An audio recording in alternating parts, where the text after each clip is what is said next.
paz do Senhor, irmãos. Mais uma vez estamos de volta para gravar mais uma videoaula de uma das lições do nosso comentário deste trimestre.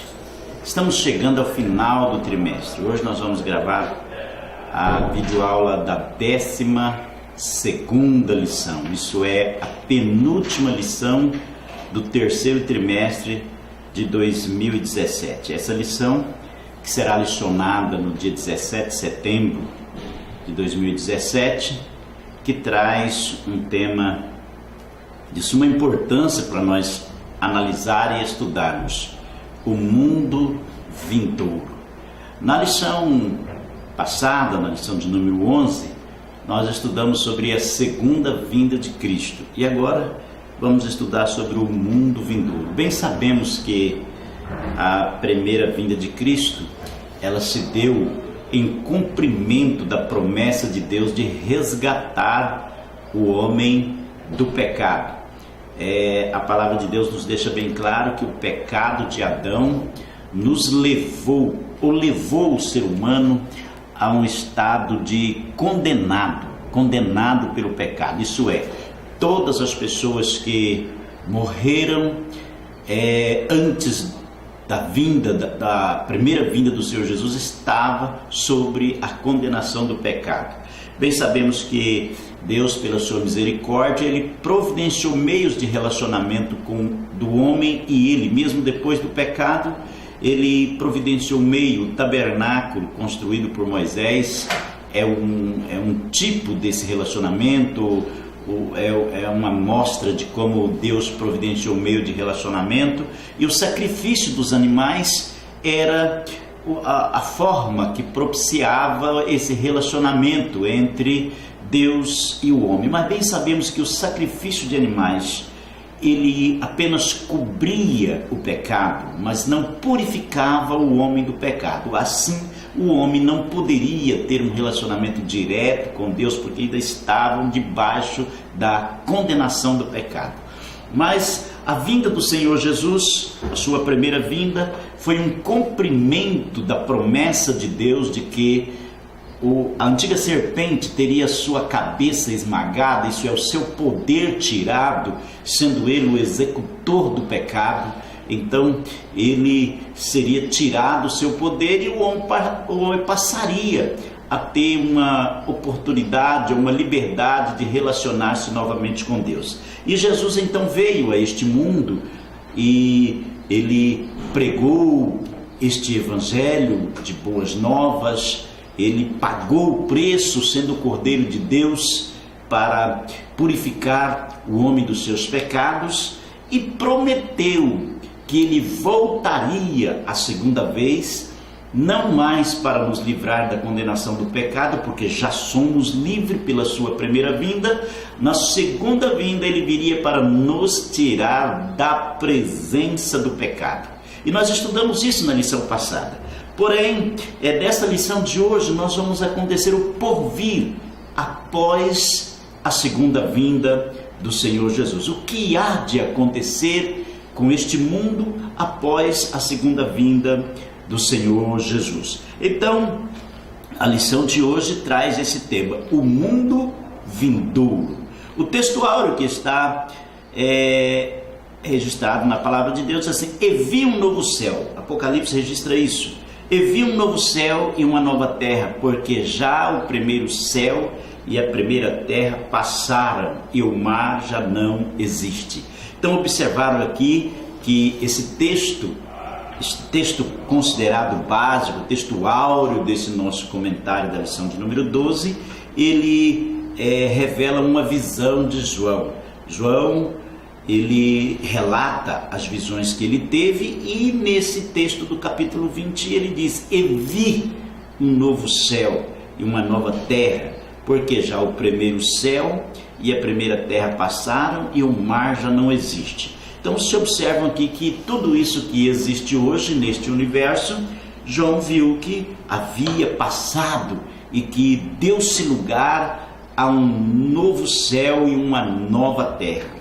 A verdade prática disso: cremos no juízo final, no qual serão julgados os que fizerem parte da última ressurreição, e cremos na vida eterna para os fiéis. Então, esse texto, contido na verdade prática, nos faz lembrar do juízo final, o grande trono branco, que será o último evento em que os seres humanos farão parte. O ser humano pecador estará lá para ser condenado, receber a sentença do pecado, serem lançados na condenação eterna, no juízo eterno. E observaram aqui que João fala que ele viu a última ressurreição. Isso quer dizer então que há a primeira ressurreição e depois a última ressurreição. A introdução desse nosso comentário, o comentador fala sobre os temas que nós estudaremos, ou os tópicos que nós estudaremos, e os subtópicos também estudados dentro deste tema, o mundo vindouro. E um dos pontos altos da profecia bíblica e um dos mais debatido assunto. Isso faz com que haja muito interesse em todos os estudantes da Bíblia em examinar, isto é, estes assuntos que nós vamos estar observando nesse nosso comentário da lição de número 12. Então um dos pontos que o comentador coloca é sobre o milênio. E eu faço uma pergunta: o que é o milênio? Você já imaginou? Você já pensou? Você tem um raciocínio, uma ideia sobre o que é o milênio? O que é o milênio? É 1000 anos literalmente falado, ou é um espaço de tempo, um período de tempo? Outro assunto que o comentador traz é sobre o juízo final. E o que é o juízo final? Quando isso será? Quem será julgado nesse tribunal? São assuntos pertinentes, assuntos importantes que nós vamos estudar nesse nosso assunto, nesse nosso estudo.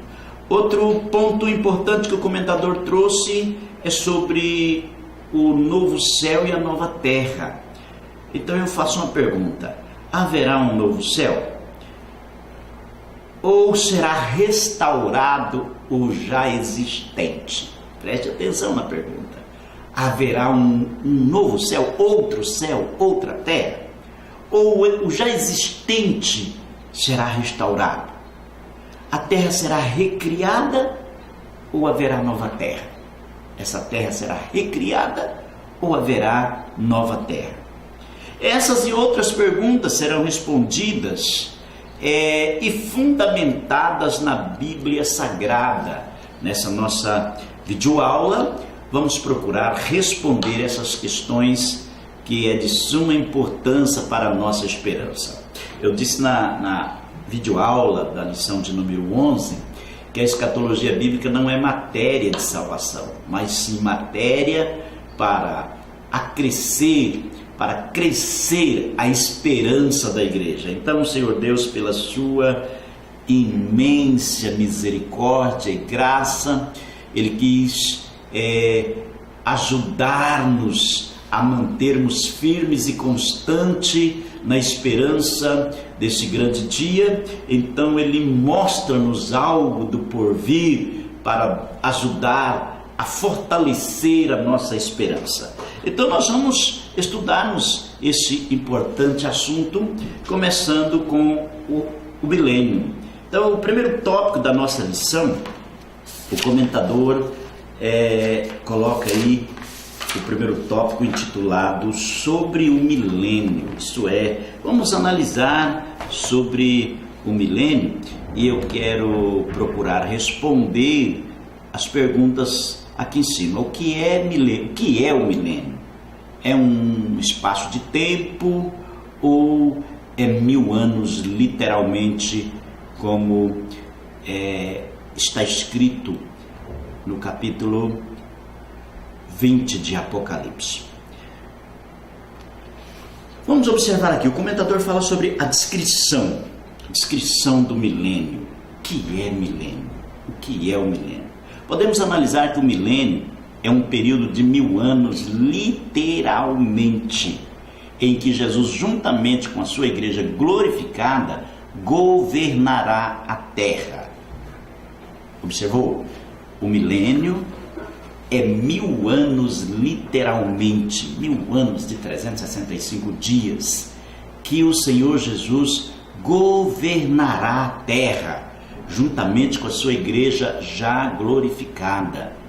Esse governo é um governo teocrático, não será alegórico ou simbólico, como algumas escolas de interpretação tentam explicar, mas real, visível, como afirma Apocalipse capítulo 20, o verso 4 ao 6, que está escrito assim: então vi uns tronos, e aos que assentaram sobre eles foi dado o poder de julgar, e vi as almas daqueles que foram degolados por causa do testemunho de Jesus e da palavra de Deus, e que não adoraram a besta, nem a sua imagem, e não receberam o sinal na fronte, nem nas mãos, e reviveram, e reinaram com Cristo durante 1000 anos, mas os outros mortos não reviveram, até que os 1000 anos se completassem. Essa é a primeira ressurreição. Bem-aventurado e santo é aquele que tem parte na primeira ressurreição. Sobre eles não tem poder a segunda morte, mas serão sacerdotes de Deus e de Cristo, e reinarão com ele durante 1000 anos. Há, como eu disse, escolas de interpretação que tentam dar uma interpretação alegórica ou simbólica a este texto. Mas, como eu já disse em aulas passadas, toda interpretação nossa, ela deve se submeter às ferramentas da hermenêutica para uma boa exegese bíblica.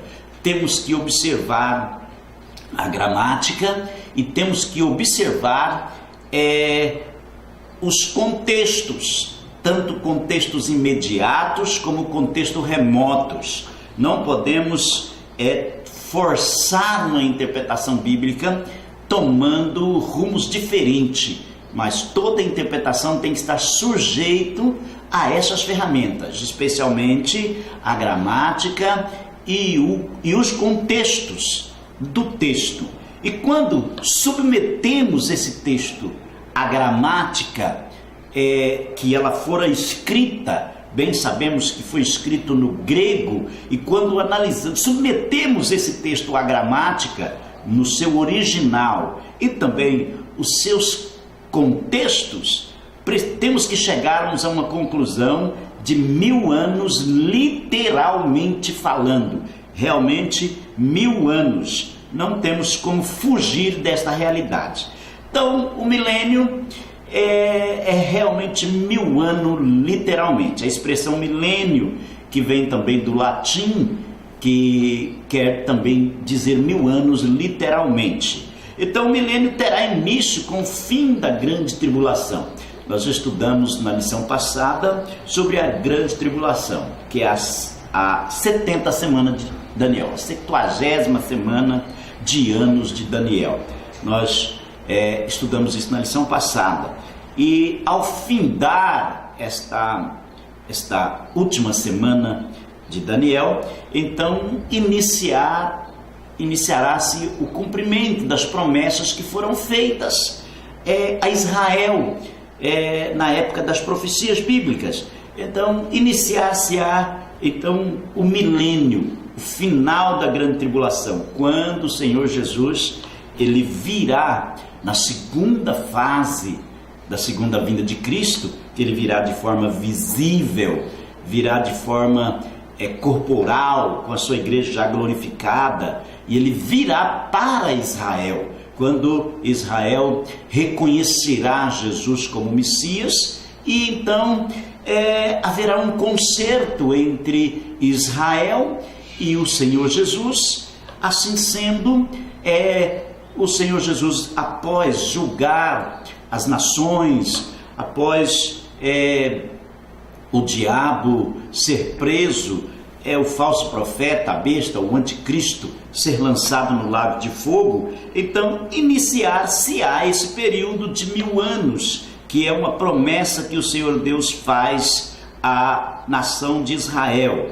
Então, quando o anticristo, o falso profeta, já vencido, lançado no lago de fogo, Satanás já preso, as nações que se aliaram ao anticristo já julgadas, aqueles que se aliaram ao anticristo para combater Israel já estiverem julgadas, aí se iniciará o milênio.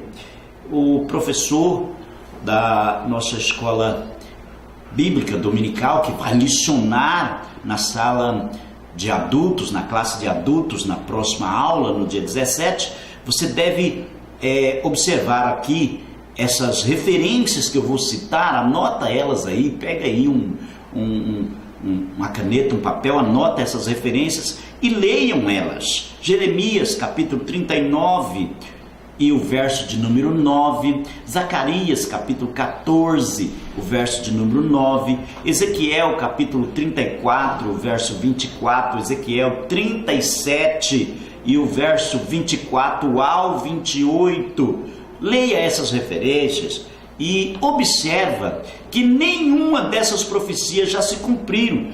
Todas estão por vir e se cumprirão no milênio. Então leia essas profecias e observa bem elas. Vocês puderam observar que o segundo subtópico desse primeiro tópico, sobre o milênio, fala também da ressurreição. E vocês observaram no texto que nós lemos aí, que o Senhor mostra a João, e João vê aqui ressurreição de mortos. Quem são esses mortos? Nós bem sabemos que no arrebatamento da igreja, há a primeira ressurreição.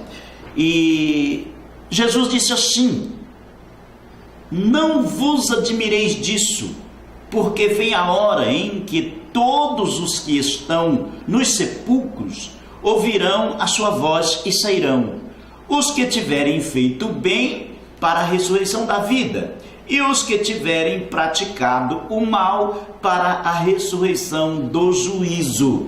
Isso é o Evangelho de Jesus, segundo escreveu João, capítulo 5, verso 28 e o verso 29. Então, aqui, olha, é bem claro em que há dois grupos de mortos que ressuscitarão para diferentes fins. Um grupo que ressuscitará para a vida eterna e outro grupo que ressuscitará para o juízo. Então o texto de João 5:28 nos mostra que haverá duas formas de ressurreição: para a vida eterna e outros para serem julgados. O profeta Daniel também escreveu isso no seu livro, capítulo 12 do livro de Daniel, e o verso de número 2, Daniel escreveu assim: e muitos dos que dormem no pó da terra ressuscitarão, uns para a vida eterna e outros para vergonha e desprezo eterno. Então, mais uma vez aqui, nós temos no contexto desse texto, um contexto antigo, de uma profecia muito antes da revelação de João, o Senhor revelando isso também a Daniel, que haverá duas ressurreições. Haverá dois grupos de povos que ressuscitarão, uns para a vida, outros para a vergonha, uns para a vida eterna, outros para a vergonha e desprezo eterno. Esses e outros textos sagrados nos mostram que haverá dois tipos de ressurreição: dos salvos em Cristo e dos que forem rebeldes à sua palavra. Já no capítulo 20 de Apocalipse, verso 4 e 6, nos revela que haverá a primeira e a segunda, e nos diz que haverá um período de 1000 anos entre uma e outra. Como já citamos o verso em cima, quero recitá-lo novamente, diz assim: então vi uns tronos, e os que se assentaram sobre eles foi dado poder de julgar, e vi as almas daqueles que foram degolados por causa do testemunho de Jesus e da palavra de Deus, e que não adoraram a besta nem a sua imagem, e não receberam o sinal na fronte nem nas mãos, e reviveram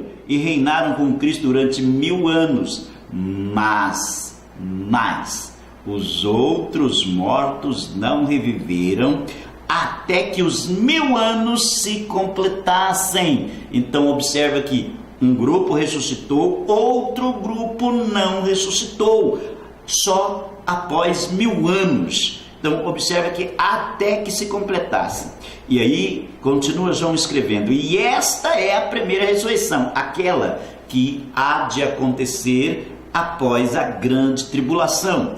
E ele disse assim: e esta é a primeira ressurreição, e bem-aventurado e santo é aquele que tem parte na primeira ressurreição. Na primeira ressurreição. Sobre estes não tem poder a segunda morte, mas serão sacerdotes de Deus e de Cristo e reinarão com ele durante 1000 anos. Assim, poderemos afirmar: há duas ressurreições. A primeira para os santos que morreram em Cristo e a segunda para os incrédulos e desobedientes à palavra de Deus. A primeira com o objetivo de dar àqueles que foram fiéis à palavra do Senhor, que guardaram os mandamentos do Senhor, o privilégio de reinarem com Cristo durante 1000 anos, isto é, a igreja do arrebatamento, e também os que forem salvos na grande tribulação terão este privilégio de reinarem com Cristo durante 1000 anos. Porém os outros mortos não, permanecerão no sepulcro até o dia em que se completem os 1000 anos, aí depois ressuscitarão. E o segundo ponto da nossa lição, o segundo tópico da nossa lição, fala sobre o juízo final. Sobre o juízo final. Vamos descrever um pouquinho sobre o que é o juízo final. Isso é, respondendo a pergunta que fizemos a princípio sobre o que é o juízo final e quando será o juízo final. A Bíblia descreve o juízo final como o juízo do grande trono branco. Então, muito conhecido este tema ou este assunto é o juízo do grande trono branco. Este juízo será sem o fim. Aliás, este juízo será o fim de todas as coisas. Preste atenção, esse juízo será o fim de todas as coisas que envolvem seres humanos. Após esse juízo, iniciará a eternidade com Cristo para os salvos e no lago de fogo eterno para todos os que forem rebeldes e desobedientes à palavra de Deus. Então, esse juízo, como eu disse a princípio, é o final de toda a história humana, isso é, do homem pecador. Esse juízo será o final. Então, como vocês observaram na minha expressão, após esse juízo, então inicia-se a eternidade. Os salvos em Cristo, reinando eternamente com Cristo, os rebeldes e desobedientes à palavra de Deus, lançados no lago de fogo, e ali haverá choro, pranto e ranger de dente, como disse a palavra de Deus, eternamente. Quem é que vai julgar? Quem é que vai julgar? O próprio Jesus, no capítulo 5 de João, verso 22, ele disse assim: porque o Pai a ninguém julga, mas deu ao Filho todo o juízo, todo o julgamento, todo o poder de julgar. Então está entregue ao Filho. Então o Senhor Jesus, Ele será juiz. Isso nós podemos afirmar. E aquele que hoje é advogado, aquele que hoje está pronto para advogar a sua causa e justificá-lo e perdoar os seus pecados, te pôr numa condição de justo, de santo, de filho de Deus. Esse mesmo Jesus é Ele mesmo que será juiz naquele dia. Na primeira carta aos Coríntios, no capítulo 15 e o verso 24, o apóstolo Paulo disse: então virá o fim, quando ele entregar o reino a Deus, o Pai, quando houver destruído todo o domínio e toda autoridade e todo poder. Então, hoje nós bem sabemos que Deus, Ele é o Deus Todo-Poderoso, o soberano. Mas o próprio Paulo afirmou que este século, este sistema, ele está sendo dirigido pelo próprio diabo. Paulo diz que ele é o Deus deste século. Então o poder do mal, o poder das trevas reina ainda que com um poder limitado, porque a morte do Senhor Jesus na cruz do Calvário lhe tirou o poder de influenciar, ou o poder de lançar alguém a perder. O diabo não tem esse poder, salvo aqueles que com os seus próprios atos lhe libera essa condição. Mas João deixa bem claro que os que de Deus é gerado, ou os que é nascido de Deus, não peca. Os que de Deus é gerado, conserva-se a si mesmo e o maligno não lhe pode tocar. Então, de uma forma bem clara, o poder do diabo é limitado, mas não se subestima. Ele é um inimigo terrível, porque o diabo, ele é tentador, ele tem um poder de tentar, ele tem um poder de persuadir. Ele utiliza de duas coisas que nós temos que termos muito cuidado.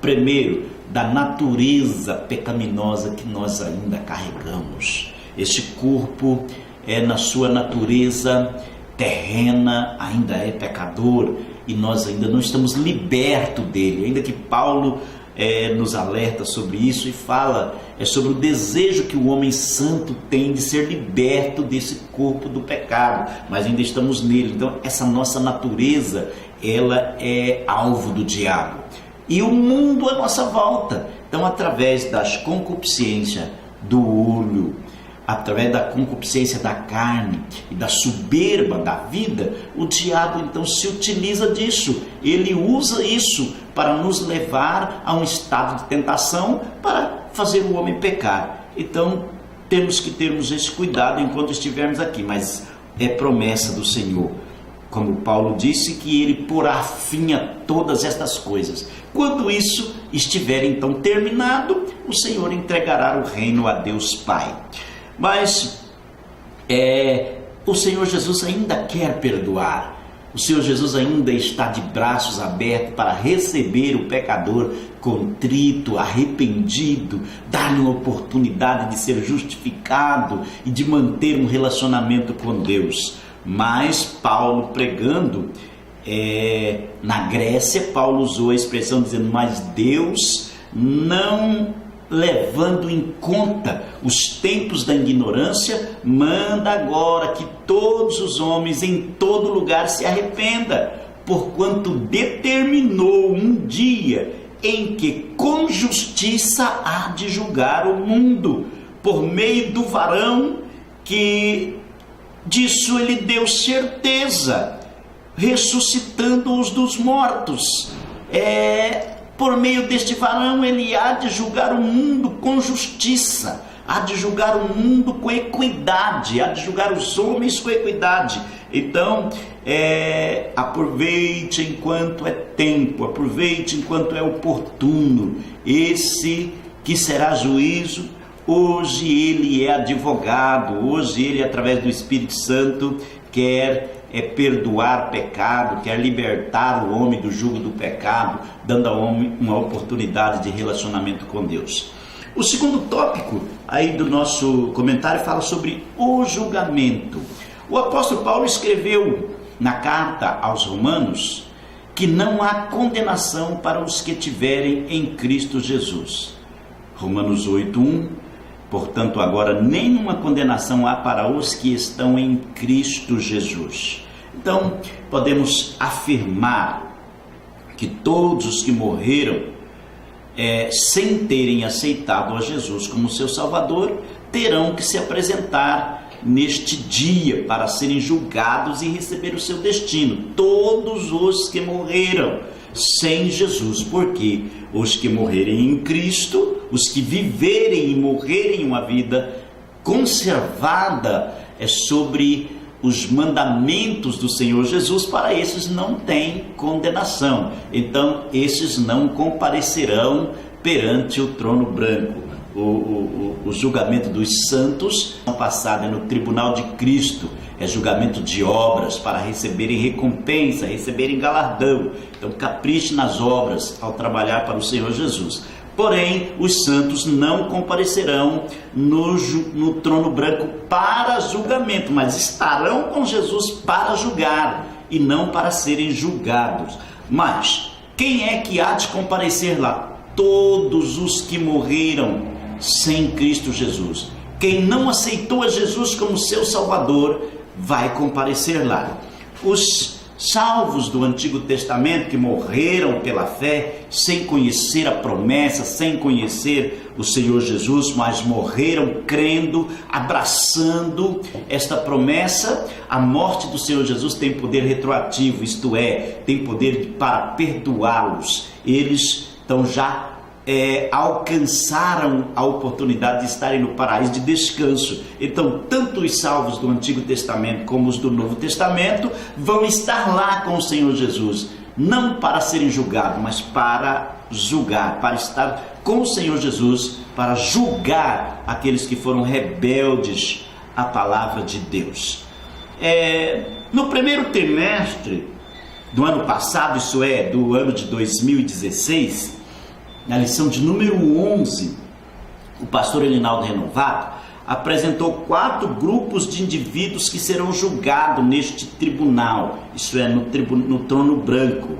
Porém, eu quero afirmar aos nobres professores da nossa escola bíblica dominical, isto são formas de interpretação do teólogo.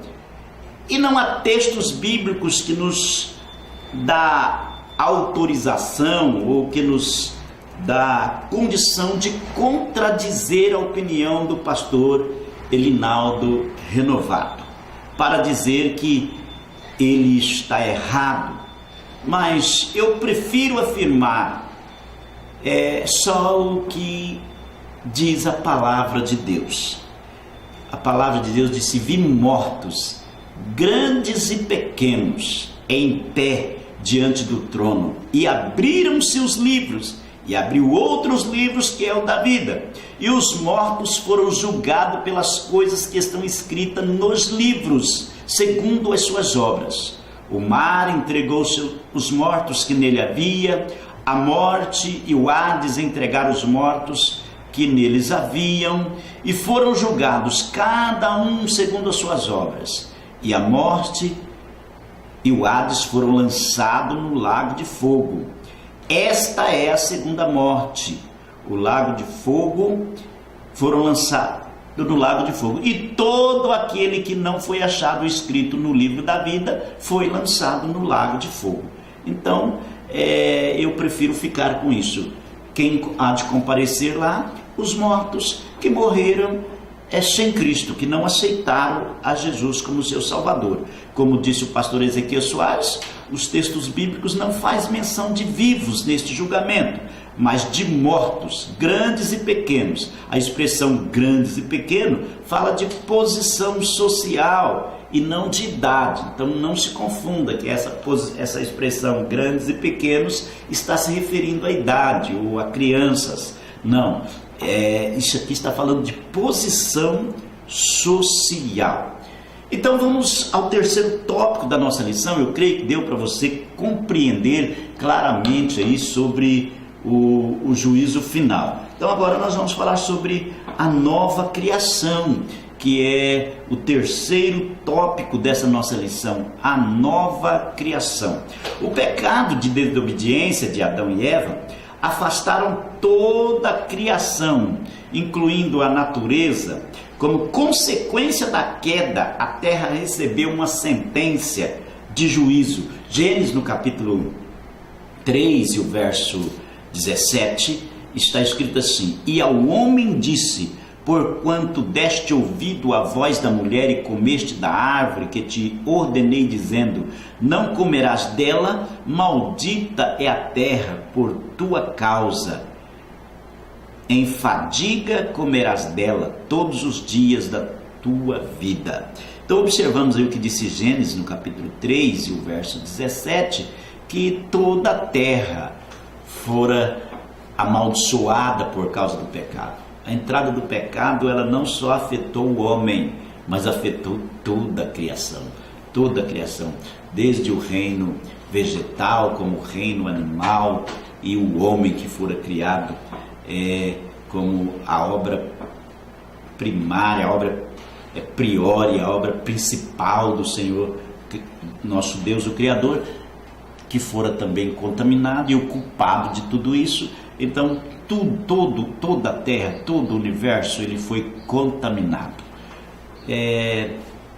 A natureza, segundo Paulo, ela também aguarda a redenção, assim como o homem aguarda a redenção. Nós aguardamos a redenção e estamos aguardando esse dia de forma breve, e precisamos termos muito cuidado, porque o que nos fará sensível a este grande evento, a esse grande dia que é o dia da redenção, é o Espírito Santo. E por isso é que Paulo disse: não entristeçais o Espírito Santo de Deus, no qual estáis selado para o dia da redenção. Então não entristeça o Espírito Santo. Muito cuidado, estamos aguardando o dia da redenção, e que será instaurado por Deus no fim dos tempos. Pedro disse: nós, porém, segundo a sua promessa, aguardamos novo céu e uma nova terra, nos quais habita justiça. Então observaram aí esta expressão. E esses textos, nós temos exemplos ainda no Velho Testamento de promessa dessa redenção. Deus prometeu que ele redimiria não só o homem, mas toda a natureza. Nos Salmos nós já vemos essas predições a respeito disso. Paulo diz que Deus, segundo o seu beneplácito, tomou a decisão de tornar a congregar em Cristo todas as coisas na dispensação da plenitude dos tempos, tanto as que estão no céu como as que estão na terra. Então é Deus que tomou essa iniciativa, é Deus quem decidiu fazer isto. Então, conforme a expressão aqui do nosso terceiro tópico, a nova criação. O primeiro subtópico disse: um novo céu e uma nova terra. O novo céu e a nova terra será o lugar de adoração. Podemos descrever assim, que o novo céu e a nova terra será um lugar de adoração a Deus, aonde a justiça reina em santa perfeição, onde somente homens escolhidos terão parte, e a sua luz será a da glória de Deus, e a sua candeia será a luz de Cristo. Então este é o lugar que habitará os escolhidos de Deus. Observam que neste lugar só vai estar os escolhidos. Quem será os escolhidos? Aqueles que renunciarem o pecado e aceitarem a Jesus como seu Salvador. Estes serão os que farão parte neste novo céu e nesta nova terra. Mas o céu e a terra que agora existem, pela mesma palavra, se reservam como tesouro e se guardam para o fogo, até o dia do juízo e da perdição dos homens ímpios. Então se observa aqui que Pedro está deixando bem claro na sua expressão que o céu e a terra que agora existem estão reservados para o fogo, isto é, para a perdição, isto é, a se perder. E ele ainda diz assim, até o dia do juízo da perdição dos homens ímpios. Então quer dizer que isso durará até lá. Após o dia desse julgamento, este céu que nós avistamos, essa terra que nós pisamos, isso desaparecerá. Pedro diz que está reservado para o fogo. E então se criará, ou surgirá, um novo céu e uma nova terra. Disse assim Isaías, uma profecia de Isaías, no capítulo 65 e o verso de número 17: porque eis que eu crio novos céus e nova terra, e não haverá mais lembrança das coisas passadas, nem mais se recordarão. Então observa que não será uma restauração, não será uma reforma, não. O céu que agora existe, a terra que agora existe, se exterminarão. O Senhor a consumirá isso com fogo, e Ele criará um novo céu e uma nova terra, aonde habita justiça.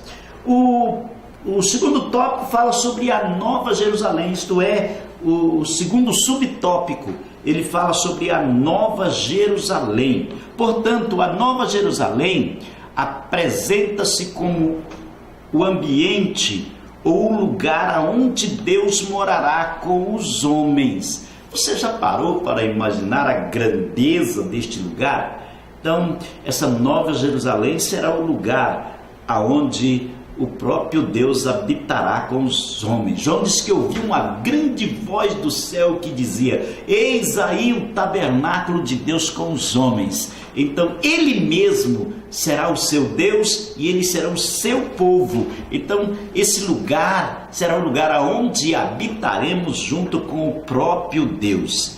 É a restauração da convivência completa e perfeita entre Deus e os homens. Aquela convivência que havia antes da queda. Quando nós lemos lá